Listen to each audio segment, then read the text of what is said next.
Good evening, everyone. In terms of my brief, I looked specifically at what WaterCAN does, but I just want to touch a little bit on the state of our water and sanitation in South Africa. Just if I can add a little bit more. In general, our water resources are under immense pressure. And if we look at the quantity of our water, I think you've mentioned, Amber, that we are a water scarce country. But not only that, it's also, if you look at quantity, you've got to look at access. And there are still millions and millions of South Africans who do not have proper access to safe drinking water, but also at least 9, and I think right now it should be more, 10% of our population rely on rivers and streams for their complete supply of water. And if you know the quality of our rivers, you would know that that is almost sending them to have an unhealthy lifestyle. In terms of, and that brings me to the quality of our water. We've got pollution from all sides. There's agricultural pollution, there's mining pollution, there is sewage pollution, which is one of our biggest challenges right now. And there's this statistic I always mention, which is there's 50,000 liters of water that is of sewage that's flowing into our rivers and streams per second. Not per day, per second. So our river ecosystems are not in a good state. And we forget that we are part of the environment, that we are the environment. So when your river ecosystems, at least 60% of our river ecosystems are threatened, our livelihoods and lives are threatened.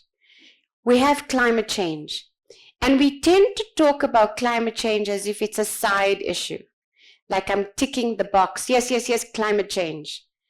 We are living the impacts of climate change. More and more, we have to deal with either drought, floods, and UNICEF did a study that showed that 74% of the impacts that we were feeling in the world was around water. And that is why climate change and water are so intricately linked in, and so is food. And then, of course, we have something that in South Africa has become a challenge, which is our failing infrastructure. Everywhere you look, it is a national challenge. So for people who want to move to Cape Town, sorry for you, it is a national challenge. From Joburg, name the province and I will give you an exact issue that's going on in that particular province. Western Cape has challenges with their sewage and their wastewater treatment works. Nelson Mandela Bay, Eastern Cape, Free State, Northern Cape, Northwest, Gauteng, it's all being affected in terms of our infrastructure, whether it is your wastewater treatment works or your drinking water supplies. And then, of course, we cannot deny that there's corruption. And corruption is feeding the water mafia, whether they are water tanks, tanker mafias. There are even things called community business forums. I work with a group in KZN. They clean a river. That's what they do. They clean a river. They're doing nothing. They're harming no one. They clean a river. They got stipends to clean a river. The community business forum called them in, women, put them into this little room, surrounded by men, saying, you will no longer clean this room. We've been allowing you to clean the river. If you want to continue, you've got to pay us. What happened? That group stopped going there. So those are the kinds of things we have to deal with. In a nutshell, in figures, and I'm getting to my 7 minutes, 46% of our water supply systems in South Africa cannot be consumed. I drink the water in the city of Joburg, and I think it's good. But when I venture out, I get nervous. I do not drink water in other parts of the country. 67% of our wastewater treatment works are poor to critical. I wish I had a presentation to show you the amount of pollution in our rivers And that is the rivers that 10% of our population is relying on. It directly affects health. I did a presentation, a training on our water testing kit, which is what we're trying to do in KZN, to young high school students, girls, it was only girls. It was an auditorium very much like this. And I was talking about the testing kit and how to test water, and I had a hand raise up, and the person said, "Miss, what do we do if we don't have water?" 25% of our schools do not have running water. 46% of our clinics do not have running water. These young women told me that when they menstruate, they do not go to school. They also get, in some of the areas, you know when you get your stationery list in the beginning of the year? Parents are told to send their children to school with water. That is where we are. When you want to talk state of water resources in the country, you've got to bring it down to see how real the issues are. So what are we doing? We creating a network. Sorry, can I stand? This sitting doesn't work for me. You're more than welcome. And I need to stand here, not by the podium, because then you can't see me, I'm short. What we're doing is we are building a network of what we call citizen science activists. We have a testing kit that we get to people. They can test their water, their drinking water, whether it's a tap or a river, a dam, wetland, whatever they're using, and it gives them a few parameters. They can test their chemical parameters. So, and we give training on understanding why you're testing for phosphate, why you're testing for pH, and then we have a bacterial test that tells them if there's E. coli in their water. That's the testing kit we have. We have registered with us about 1,500 people. Not all of them are testing. They test and then they stop and then they test. But consistently, we have communities around the country that are testing water. Last month, for World Water Day, we ran a campaign with 80 schools. And the reason it was 80 schools is because we didn't have the funding to go wild. We had to limit it, which was really disappointing to people who wanted to participate.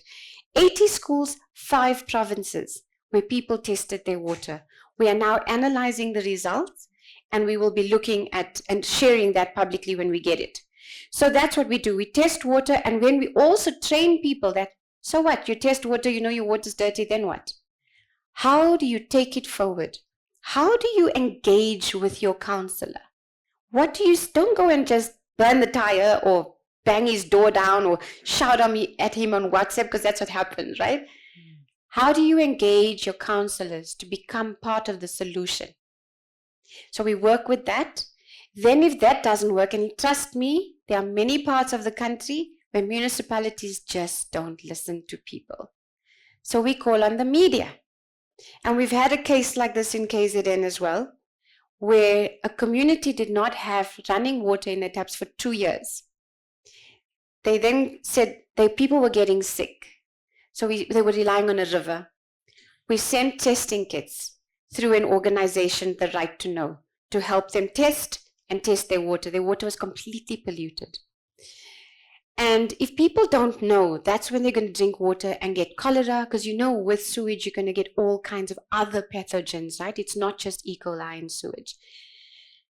The media was informed. It was on the news. Within 2 days of it being on the news, there were water tanks in their community for the first time in 2 years.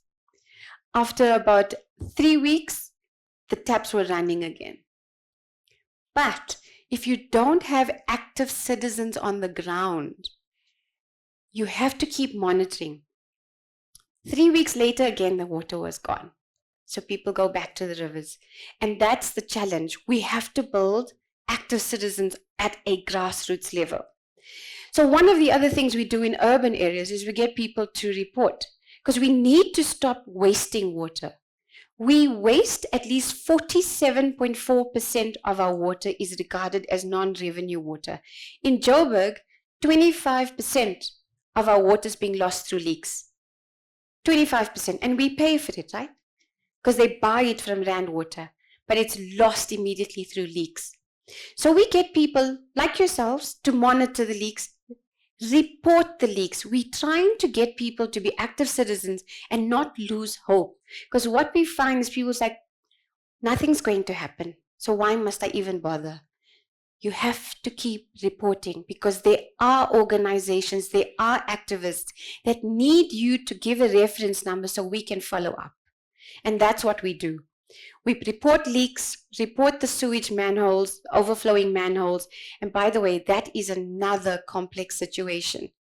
Joburg Water has found baby fetuses in pipes that were blocked, dead bodies, even a blanket. How they got the blanket down the toilet, I don't know, but it was there.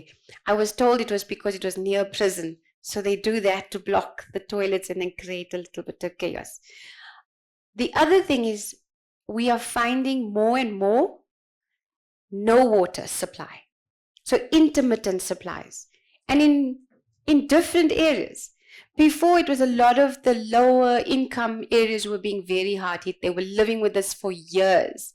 It's now come through to the urban areas and it's affecting everybody. So this is something we're also getting people to report. Education and awareness is key.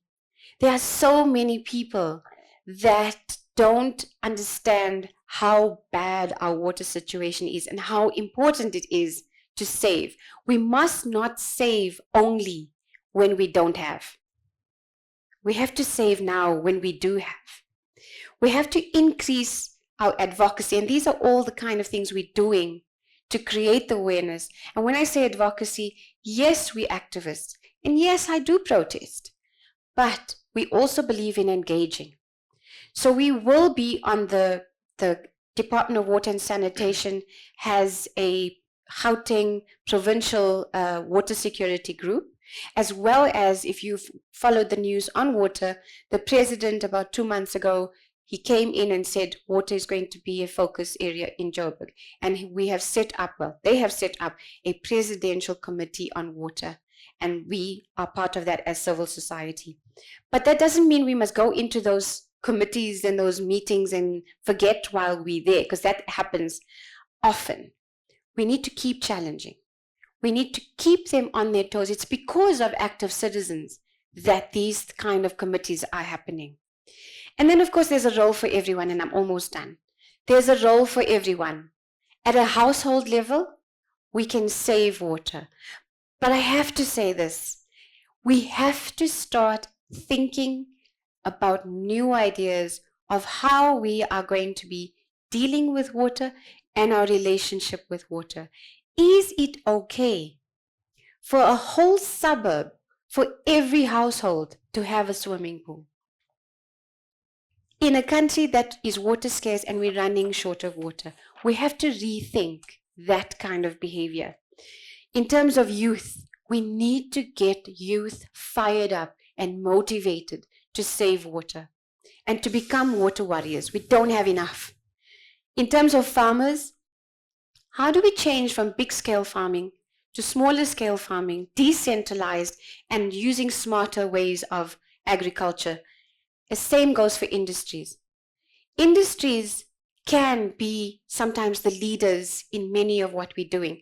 We have chemicals that are banned in Europe, but we're using it here. Why? And all of these things are causing cancers, it's causing illnesses, and we're not questioning why those numbers are increasing. And then for everyone in society to play a role of saving water, watching, monitoring, and building that active citizenry. You don't have to be part of an NGO or civil society to be an activist to promote the well-being of our water. Because if we don't do it now, water is soon becoming a privilege for just a few. When I was young, and now I'm showing my age, when I was young, there was talk about bottled water, and I thought it was the most ridiculous thing. I was just finishing high school, and now it's the norm. How did that happen? We have to stop these things from happening before it gets any worse.